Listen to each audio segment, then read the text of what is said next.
What's going on, guys? It's June here, back with another video, and today we'll be talking about why Jade might actually be secretly OP in Honkai Star Rail.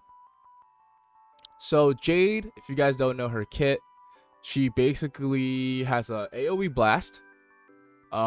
She has a skill that basically selects an ally as a debt collector, increases her speed, and she basically does damage when the enemy gets damaged by the debt collector, and she drains the HP, basically. In the simplest terms, she drains HP and makes the ally do more damage. Yeah. Her ult is just a big, it's like QQ ult. So you just do a lot of damage. It enhances your follow-up attack.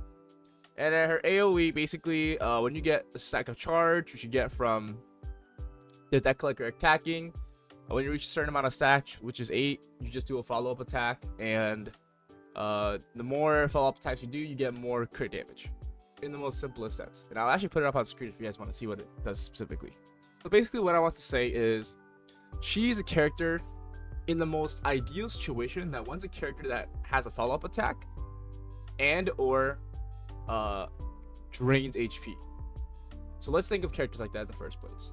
Blade is one of them. Blade might actually be buffed hugely. If you love Blade, you should pull for Jade. They're great synergy. Clara likes being hit, has a follow-up attack. But other than those two, there's not really like a really good character for her, right? And that was a point that I was trying to make, how she might actually be secretly OP. Because in that sense right now, you don't think that she's meta. She doesn't really have the best DPS for her. Yes, Blade is usable, but let's be honest. Blade is cool, but he's not that good of a character. She doesn't really have that ideal DPS, right? And just like Topaz, when she first came out, her pull value was at an all-time low, right? There was no reason to really pull her because there wasn't really many follow-up characters. Her value wasn't that good. But after her rerun, we all started to see how the more follow-up characters came to be, the more her value went up. And I think that Jade is in a very similar situation to Topaz.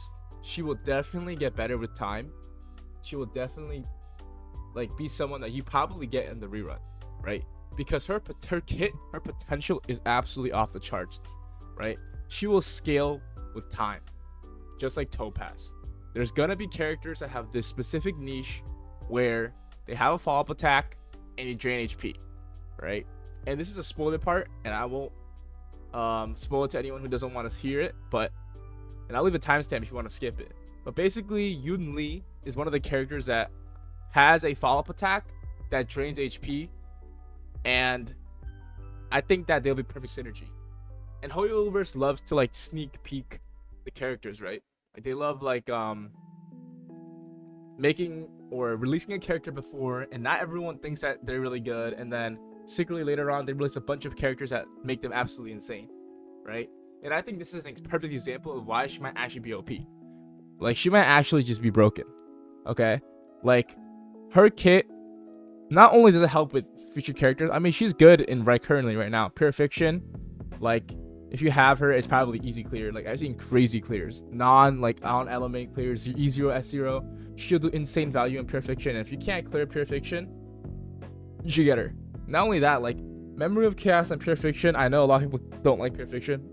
They have the same value. They give you the same amount of Jades. So you should be able to clear all content, because the more content you clear, the more Jade, which means the more fun, because you get more characters overall. So you should be investing on clearing all content.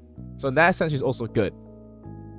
And one thing I want to mention about why she might be good later on is, if you look at the new relic set that came out, it does work with Jade. It's a little crit rate, some more damage on her ult, but in my opinion, that doesn't really cater to her kit specifically, and I feel like that's kind of a relic set for a future character, right? Very similar to a future character coming out that specifically needs those stat bonuses.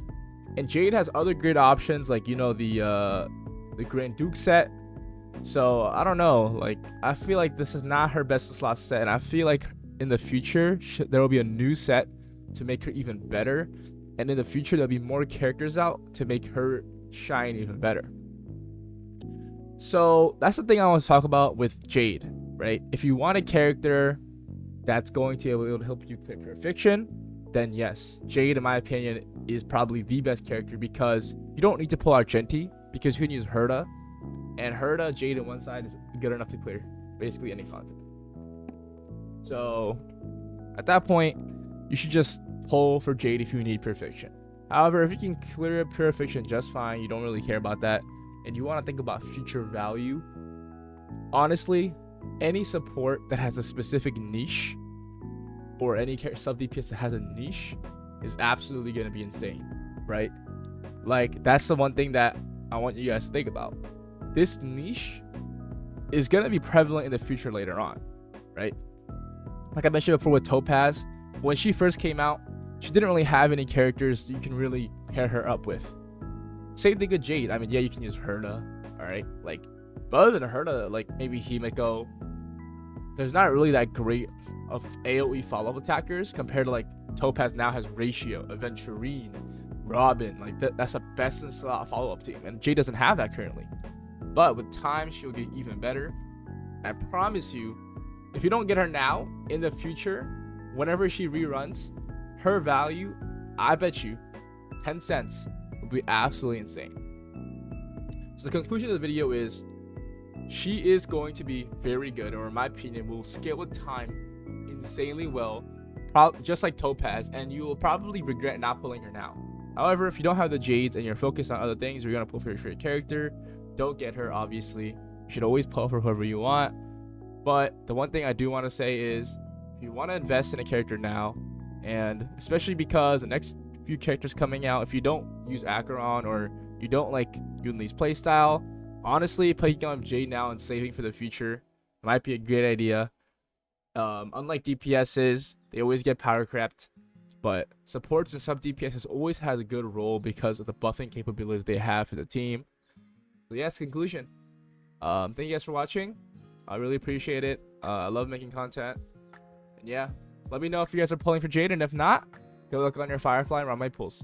Peace.